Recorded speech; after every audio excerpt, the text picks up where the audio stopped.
It's really not brain surgery. You know, it's like there are some things you need to know. You need to understand a little bit about metals and what happens when they heat up and make sure you don't overheat stuff. But really, it's all pretty straightforward. Part of it is just having the courage to like take a perfectly good bike frame and start bending and grinding and drilling holes and brazing crap onto it. The worst that can happen is, you know, okay, so I trash a $150 frame. Not the end of the world.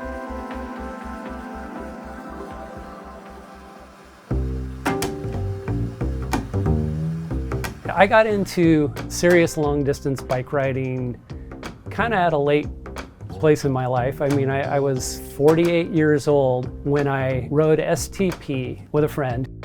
He had ridden it before and he's like, yeah, you should do this. And I was like, ride 200 miles? No way.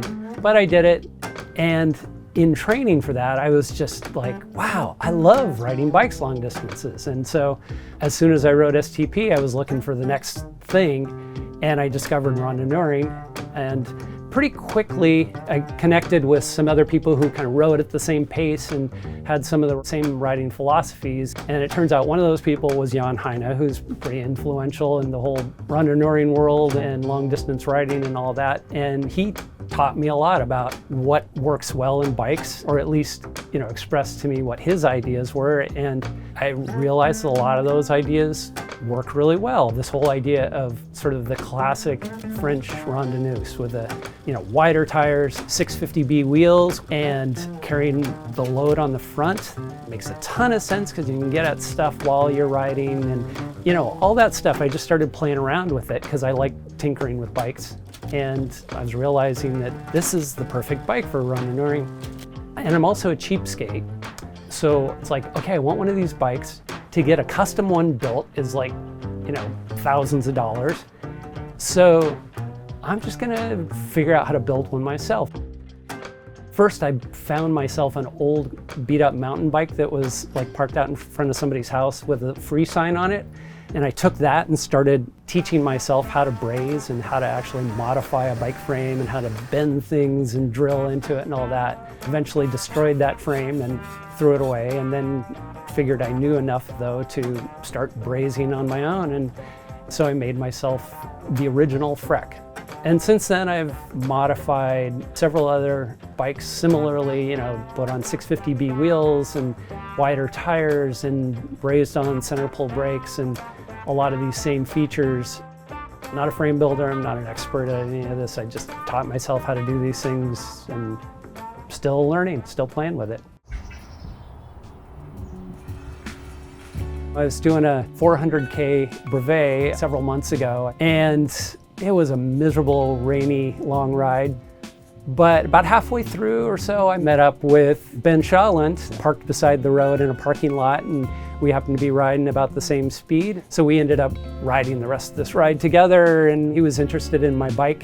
So I kind of told him the story of how it came to be, how I built it, and I guess he got interested because he wants me to build him one. So coincidentally, while I was on this 400K ride, like the day before or a couple days before, I had bid on this frame on eBay. And while on that ride, I won the bid. Ben's interested in a bike that'll work for PvP, and you know, this is going to be the perfect bike for that. I like old Treks because I know them. I know what to expect. I know which ones work well. Some of the key things I look for are the ones that are built around 27-inch wheels and sport touring geometry, which means the chainstays are a little bit longer than like a racing bike, which gives you a little bit more room between the chainstays. And you want to make sure you have enough room between the fork blades because you cannot bend those. You don't want to mess with the fork. So that's pretty much it. Everything else, you can modify it and make it how you want it.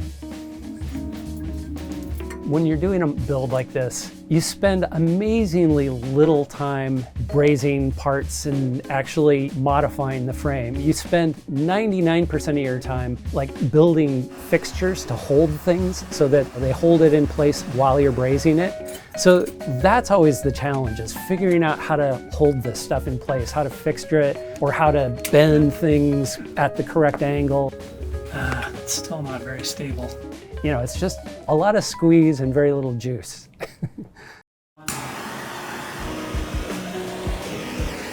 The modifications I'm going to be making are all basically brazing on bits to the fork in the frame. One of the key things I like is using these Mafac center pole brakes, brazing on mounts so they mount directly to the frame. These brakes, brazed on, are just outstanding. They have really nice feel, they're plenty of power, just awesome brakes. I will also make some modifications putting mounts for a front rack. Also make some modifications for routing of the wiring from the dynamo hub to the headlight. For the frame, so similarly mount posts to mount the center pole brakes on. I like to put the cable housing on like the 10 o'clock position on the tube so that when you sit on top of the top tube, you don't sit on the cable housing or the cable. We'll add some additional water bottle mounts, so on the seat tube and then under the down tube, so you can carry 3 bottles of water. We will put on shifter bosses. I always do that because I like down tube shifters. Ben's going to be using Campy brifters, but we'll use those shifter bosses as the cable stop for those.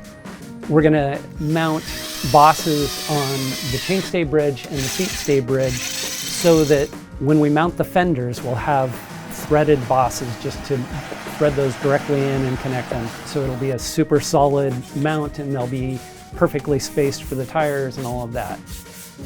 And a pump peg here, I think a great place to store a pump is along the non-drive side seat stay because it's totally out of the way. And then we're going to have a tail light that's going to be mounted on the seat tube here. So we'll braze on a little mount for that. The wiring will run through the seat tube and then up the down tube, and it'll come out a little hole under the down tube here. I'm also going to build the front rack based on a Rene Herse design that I've used before, and the wiring will run through the tubing of that rack to the headlight so that no wiring exposed anywhere, or very little anyway. And with the chainstays as they are, probably the widest tire you can fit in there is about a 38 millimeter. We want to go a little bit wider, so we'll dimple the insides of the chainstays and also spread the rear triangle, because this rear triangle measures 126 millimeters, and we're going to be using a modern wheel that'll probably have a dimension of 130 millimeters. Then realign everything, because with dimpling and spreading the rear triangle, things often get out of alignment, so we need to make sure it's all perfectly aligned again. After this is all done, it's going to look like Mad Max, so yeah, and we'll put a nice powder coat finish on it. And then, last but not least, you got to put the Frek stickers on, because, you know, it's cool.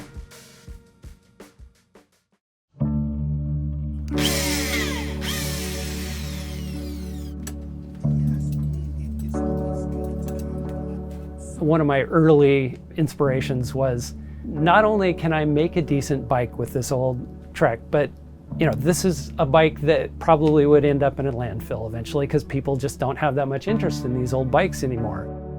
Even though they're perfectly adequate bikes, you know. I love that I'm upcycling something. You know, I'm taking something that would end up in a landfill and making it into a great, useful bike that somebody can ride PvP on.